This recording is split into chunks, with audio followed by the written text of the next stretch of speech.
Hello लोगोफोर, दिनैहाय फटकफोरखौ इमेजफोरखौ MB निफ्राय बोरै फोलिनाय जायो, MB निफ्राय KB आव बोरै सोलायनाय जायो बेनि सोमोन्दैहाय सोलोंनि। गोबां एप्लाइ खालामनायफ्राव, साकरि एप्लाइ खालामनायफ्राव MB निफ्राय KB आव फोलिनानैसो डकुमेन्ट्सफोरखौ आपल'ड होनो हायो। जेरै बियो बेबायदिनो फोलिनांगौ जायो। बेनिखायनो माबोरै फोलिनाय जायो बेखौहाय मिथिनो थाखायहाय भिडिअखौ नायलांदो।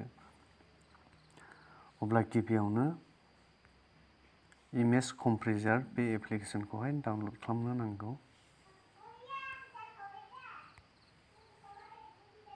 नै बे इमेज कम्प्रेसर बेखौहाय डाउनल'ड खालामग्रोनो नांगौ। आंहा डाउनल'ड खालामखानायनि दङ। अब्ला आङो थुबाय इमेज कम्प्रेसराव। अब्ला बेबायदि इन्टारफेस ओंखारगोन नै।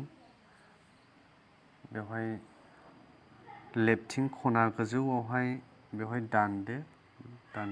दानोब्ला बेबायदि ओंखारगोन नै। आरो राइटथिं गाहायावहाय थुदो, राइटथिंहाय प्लास आइकन दङ, बे प्लासआवहाय थुदो गाहायाव। आरो बेबायदि ओंखारबाय नै। अब्ला बेवहाय गेजेराव compress to MB and KB लिरनाय दङ, बेवहाय थुनांगौ। compress to MB and KB। बेवहाय आङो क्लिक खालामबाय। क्लिक खालामोब्ला गेलारियावहाय बे डाइरेक्ट थांबाय, गेलारियाव थांबाय। अब्ला बबे डकुमेन्ट्सखौहाय फोलिनो गोसो बेखौहाय क्लिक खालामदो। बेनिफ्राय टारगेट साइजआवहाय थुदो। टारगेट साइजआव थुदो। बेवहाय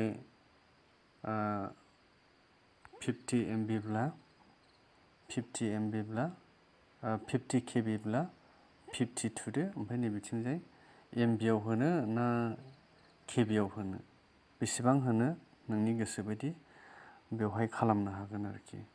आङो जेनेबा 50 KB होबाय नै, 50 KB होबाय आङो। ओमफ्राय गाहायाव कमप्रेसआवहाय थुब्लानो जाबाय।